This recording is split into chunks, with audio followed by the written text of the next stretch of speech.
When a killer shark unleashes chaos on a beach community, it's up to a local sheriff, a marine biologist, and an old seafarer to hunt down the beast. And to people out there who don't think that Jaws is a horror movie, there are no zombies, yes, there are no vampires, no knife-wielding maniacs, but there's a giant fish eating people to death, all right? This is a horror movie. It's a monster movie. This is the best monster movie ever made.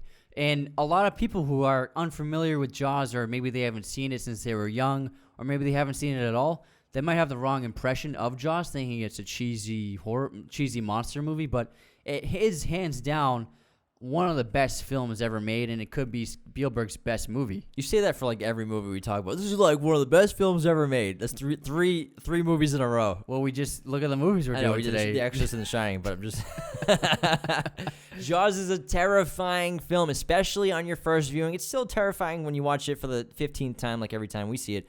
And people today, all around the world, are still scared to go in the ocean, to go in the water at the beach, because of Jaws. Well, I mean, to this day, whenever I go swimming out in the ocean and go pretty deep, I just always like kind of for a second think about Jaws, and I'm like, is there a giant shark underneath me right now? Because there is a scary aspect to the ocean, and I can understand why some people are afraid to swim out because you can't see underneath you. It's the unknown. It's huge. It's huge underneath you. There's so much depth for anything to be swimming beneath you. So it can be frightening swimming out in the ocean, and then just thinking about a giant shark is just horrifying. Yeah, that's why it's so effective, because, again, this is the ultimate monster movie, because one of the most horrifying aspects of Jaws and the shark is we never really know where the shark is. Yes, we do get glimpses of him. We see him a little bit here and there, but we see the dorsal fin, and those barrels for a few minutes, but the true terror of Jaws is, where is the shark? And the only time you see the shark is when it's about to eat you. In the first half of the film, Spielberg's reveal of the shark multiple times is POV shots of the shark. And so you see these POV shots of people swimming at the surface of the ocean, and you're in the POV of the shark meters below them. And it's done so effectively, and you know that something horrible is about to happen because the shark's closing in on its prey. And I think the best instance of this is the opening scene, which is one of the greatest opening scenes in a horror film. And it's done with no dialogue at all. It's that there's a bonfire going on the beach, and the guy and girl are on opposite sides of the party, and they have this like, they keep meeting each other's eyes, and they keep like sharing gazes at each other, and then they both run off to the shore because they're gonna go skinny dipping together, and then the guy passes out from drunkenness, and then the girl goes out swimming on her own, and that leads to that iconic opening scene where something just grabs a hold of her and just jerks her across the surface of the water. You don't know what has her, but it's powerful and it's terrifying, and she's shrieking, and then it just takes her under. But before that happened, Spielberg did that POV shot from deep underneath the water, looking up at her legs as she's swimming. And it's an amazing way to start this movie, where you show a horrible act of violence and death, but you don't even know what did it. And right away, you're terrified of whatever is underneath that water. You don't know what it is, but it's horrifying. Yeah, and this is one of the few shots in the film that are actually at night. A lot of this movie is filmed in broad daylight, sun bright as hell, which alludes more to the terror of Jaws, because a lot of horror movies, a lot of monster movies depend on nighttime to bring that like fear and unknown. You can't see much kind of terror to you in the dread, but really, if you make a movie in broad daylight, this scary, that's a testament to the monster that you're creating. And sharks are perfect killing machines. They've been around for 16 million years. The great white shark is virtually a perfect predator. You know, everything else on the planet was evolving except for these sharks, and there's no need for them to evolve because, again, they are perfect killers. Like you said, we don't really see the shark that often, and the reason why that happened was, I think it's pretty widely known that the mechanical shark that they built for the film ended up breaking down constantly. It kept sinking to the bottom of the ocean. It kept, and it was half the time unusable. And so Spielberg, he had designed these scenes where we would see more instances of the shark itself. And then because of the faulty mechanism they built, he had to figure out a way of telling the story while showing as little as the shark as possible, which ironically ended up being one of the strengths of the movie because the lack of visibility of the shark is what makes it more terrifying. Yeah, they're called the Bruces. They made 3 of these mechanical sharks that cost about $250,000 a piece, each with their own different types of functions. Some had openings on different sides, meant for different types of shots.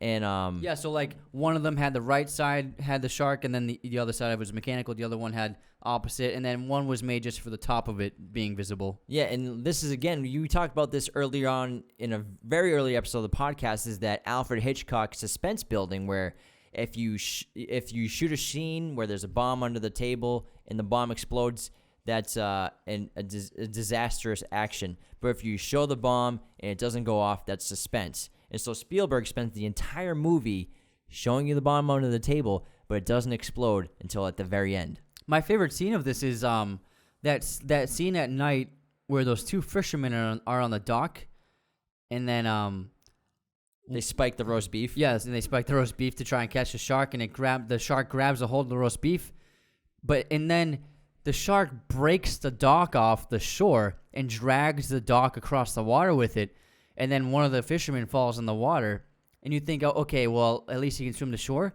But then since he can't show the shark, Spielberg comes up with a really creative way to carry out the suspense of the scene, where rather than showing the shark turning around and going after the man, you just see the dock turn around, and then the dock starts floating across the surface towards the man, and you don't know what the shark looks like, but you know whatever it is, it's powerful, that it's so strong that it can carry this dock across the ocean.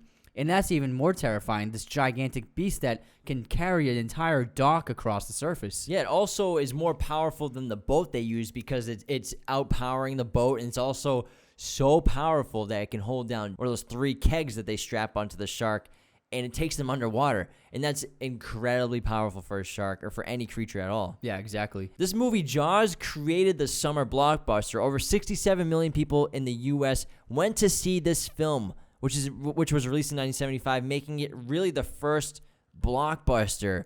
And summertime was really the time for B movies to be released, these cheesy action movies. So the summertime was never really the prime time for these action blockbusters to come out. But then major Hollywood studios realized, holy crap, summertime is the best time to release these action movies. And that's now obviously why people like Chris Nolan, July comes around, or June, you're seeing a Chris Nolan movie every 2 years. Yeah, there's always going to be a Marvel movie in July and June. And then this film showed off Spielberg's talents in blocking. I think that Steven Spielberg is probably the greatest blocker in film history. And for anyone who doesn't know what blocking is, it's the interaction of actors in a scene in relation to the camera. And so how they're standing in a scene, how they move in a scene, how the camera moves around them or with them or shows them. And Spielberg, I think, is hands down the most creative and brilliant blocker in history. And this film shows it through his extensive use of long takes. You wouldn't notice it watching this movie for the first time, but Spielberg uses a ton of long takes, like entire scenes, just one cut. Like there's a scene on the ferry where the mayor's trying to talk Brody out of canceling 4th of July, and Spielberg doesn't even move the camera or cut it. He just holds the camera on them, and the ferry goes across the water, and the entire scene plays out. And then there's another scene where the mayor, Brody, and Hooper are talking about closing the beach, and they're having an argument. And again, Spielberg doesn't cut the camera. He just plays out the entire scene with different camera movements and setups, and he's essentially, through moving the camera from person to person or changing the blocking of the actors, he's essentially editing the shot as he's filming. Rather than actually cutting to different takes, he's creating different takes with his camera, and this is an incredible use of long take camera blocking in this film. He also has an incredible ability to balance mood and emotion in this film. He's constantly going back between fun and wonder and terror, and it's masterful. Like, many of the scenes are very intense, they're frightening, but many of the scenes are also hysterical and light, and a lot of the interactions and conversations are fun. Again, it takes place in broad daylight with the majority of this film. Again, alluding to the fact that even with bright lights, we still have no idea where the shark is, and it makes it even more terrifying. And I think the biggest example of that is that beach attack where the residents know that there's a shark in Amity, and everyone's on the beach, but no one's in the water. Everyone's kind of afraid to go in the water, and Brody's sitting in his chair keeping a watch out on the water. And then slowly but surely, people begin going into the water, and soon the tension's gone, and everyone's having fun. And all these beachgoers are having a good time finally.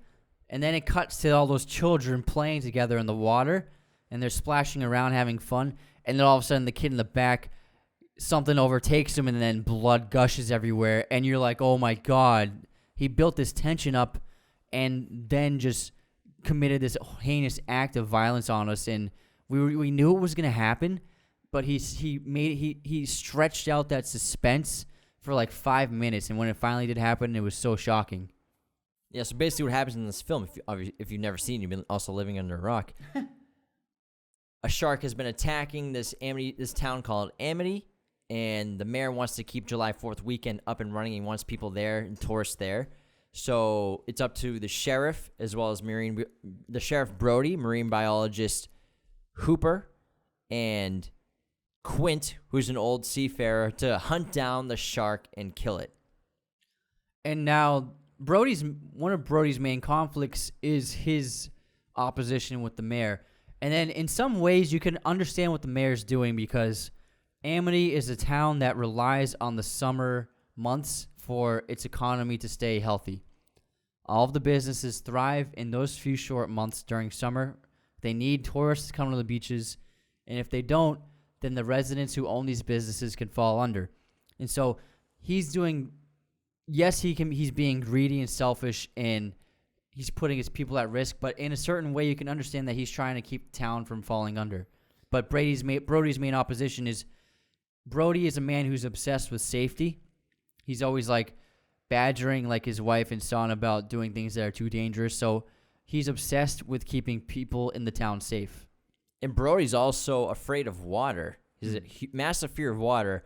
And there's this great scene where the shark attacks are happening, and Brody's at home looking at photos of sharks and shark attacks in this book. And this really effectively gets us into the mind that the shark is a killer, and it helps the audience think that, like, it's a killer specifically of humans. It's almost like Brody's going through, like, a file on a serial killer, just kind of looking at all these crime scenes. And then he experiences a great amount of guilt when the boy is killed, because the boy was killed on his watch, and for someone who's so obsessed with safety, he was unable to protect and keep his residents safe. And then, obviously, with his opposition with the mayor, there's a really cool scene where I mentioned earlier, that ferry scene, and the mayor and a couple of city councilmen are badgering Brody about not closing the beaches. And now in this scene, the wardrobe is laid out in a very specific way. So Brody's wearing his sheriff attire, but then the mayor and the other city councilmen, they're wearing blues and grays, very similar to the colors of sharks. So if you look at this again, their suits and pants and shirts, light grays, light blues, and they also all have red ties. And so Spielberg is making them appear as though they're bloodthirsty sharks who are just interested in making money, and they're swarming around their prey, Sheriff Brody. And it's an amazing metaphor for what a shark is. There are two other main characters in this film. Hooper, played by Richard Dreyfuss, is an oceanographer. He's brought in as an advisor and useful voice of exposition information on sharks and what's happening. And also Quint, who's played by Robert Shaw. And Quint has like the most hilarious opening entrance into the film, where he's just like scratches his nails on a chalkboard to get the attention of a town meeting, and which has obviously been like made fun of in so many comedies in South Park for sure. But Quint is kind of like that, just like old sailor who's been through it all, and he's been through war and everything. This trio is basically like they're the A team to get Jaws. And the funny thing about it is, Richard Dreyfuss and Robert Shaw hated each other's guts on the set of this movie, but it also added a ton of great tension between the two characters. Spielberg shows us, rather than telling us, how good Quint is at his job when they walk into Quint's home, and then there's dozens upon dozens of shark jaws laid and hanging on his walls. and right away if you need someone to kill a shark, this is the guy to do it. Yeah, that's how he introduced himself. He's like, you know what I do. You know what I do. Kind of has this unhinged desire to kill as many sharks as possible because of what he experienced when the USS Indianapolis sank, and when he saw friends and fellow sailors eaten alive by sharks, that instilled this need for him to kill sharks, which is why he chose this career and why he becomes so bloodthirsty to kill this shark in particular. Yeah, that might be the best scene in the movie, where it's the nighttime scene in the galley of the ship and the men are drinking the apricot brandy, and Quint and Hooper are comparing their scars from shark attacks and what's happened to them in their past. And ironically, they're finally bonding. Yeah, they're finally having their only moment of like heavy discourse. Yeah. And Quint launches into that monologue about what happened at the Indianapolis, and he was one of its crew members, and of the 1,100 men who went overboard, he says the sharks ate all of them but 316, and they averaged 6 an hour, eating the men alive.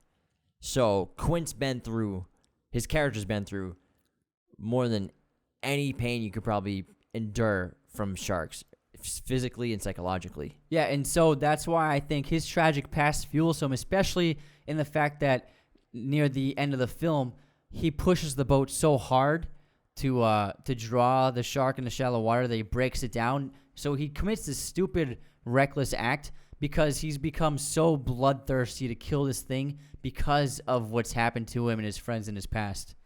And then for that famous monologue scene, it's rumored that he was drunk when he did it, but that's not exactly true. Robert Shaw was an alcoholic, and he struggled with drinking on set of this movie. And for this scene in particular, the first day they filmed it, Robert Shaw decided to do the monologue drunk because that's what the character was drunk in the scene. And they tried shooting it all night, and then the footage was so unusable because he was just belligerent drunk. They had to scrap everything. They shot that entire day. And then that night, Robert Shaw called up Spielberg and apologized and said, I'm going to make it up to you tomorrow. And then the next day, he shot that now infamous monologue in one take. Great actor with a troubled past. Yeah. And demons himself. And then Richard Dreyfuss's Hooper is a perfect contrast with Shaw, because Shaw is this blue-collar guy who's never had more than 10 cents to rub together. But then Hooper comes along, and he's this trust fund kid, comes from money, very intelligent scholar.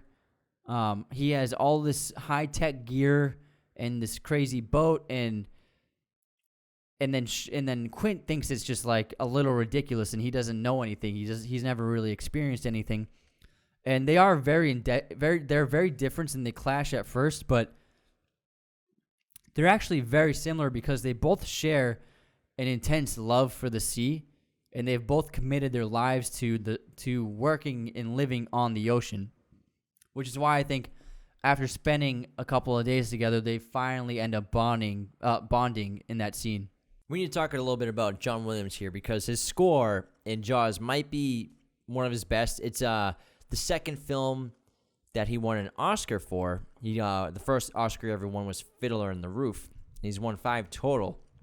This might be his most iconic. I mean, we all think of Star Wars, obviously, but the Jaws theme is unique because it's simple. You know, you could ask anyone, even if they've never played piano or played an instrument, you could ask them, go on the piano and play me the Jaws theme. Everybody could do it. Yeah, you can figure it out, no problem.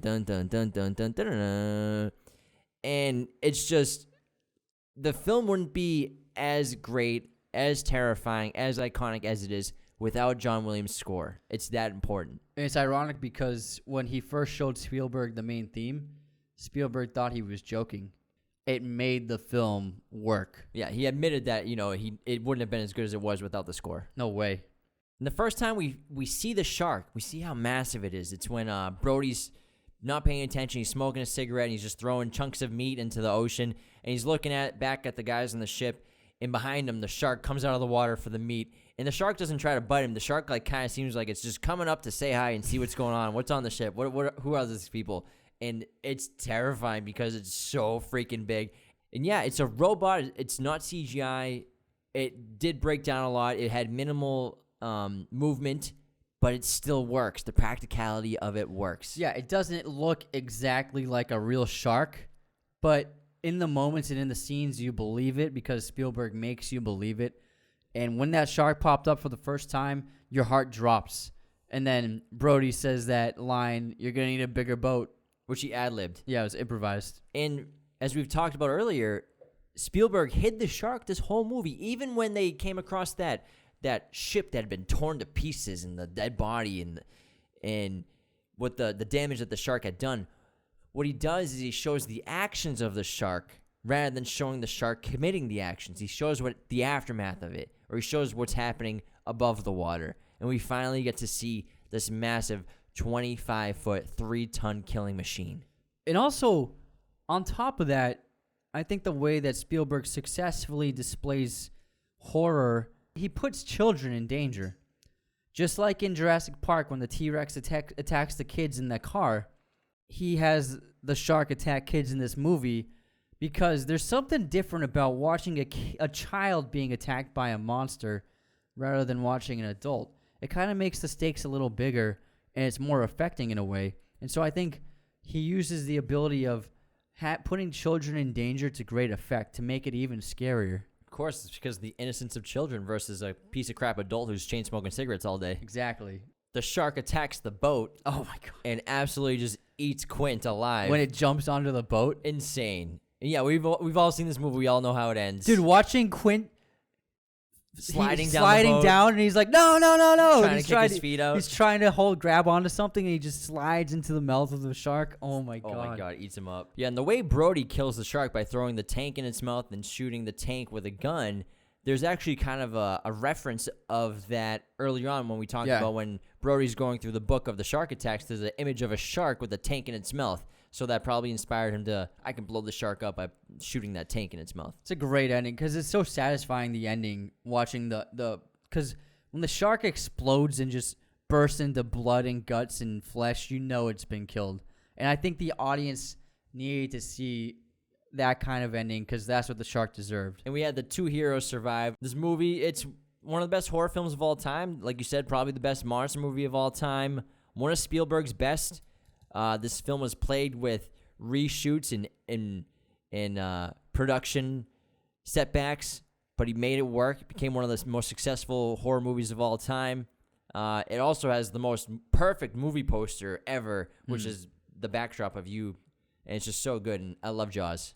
Yeah, this is one of my favorite movies, and I think it could be Spielberg's best movie, and hands down the greatest monster movie ever made. This episode of Raiders of the Lost Podcast is brought to you by Manscaped, the leaders in men's below-the-waist grooming. Manscaped offers precision-engineered tools for your comfort, obsesses over their technology developments to provide you the best tools for your grooming experience. And Manscaped has been super generous. Thank you to Kyle, their rep, who sent us each of their performance packages, which features their luxury lawnmower groomer, nose and ear trimming, weed whacker, as well as toners, deodorants. They sent us some shirts and boxers. Really generous, guys. This stuff is amazing. You got to check it out. Get 20% off your order and free shipping using coupon code Raiders of the Lost at checkout. Again, Raiders of the Lost at checkout for 20% off and free shipping. Yeah, this stuff is great. The grooming supplies are fantastic. And also, I'm wearing the briefs right now, and they're insanely comfortable. They're so soft, and I'm sporting my Manscaped shirt. Got to represent. Fits perfectly, so highly recommend this brand. Yeah, guys, grooming is a necessary part of life. We all got to do it. This shouldn't also just be an exclusive ad for men. If you have a boyfriend, you have siblings, you have a brother, your father, I'm telling you, this is a great gift for any of the men, brothers, boyfriends in your life. Trust me, any guy would freak out if you got this for them. I was blown away by the lawnmower. It's waterproof. It has 7,000 RMS motor. It has a built-in flashlight. You can use it in the shower. Cool. Yeah. It's insane. I'm not even kidding. I've been using these $12 buzzers from CVS my whole life, and they are garbage compared to this thing. Again, Raiders of the Lost at checkout for 20% off and free shipping.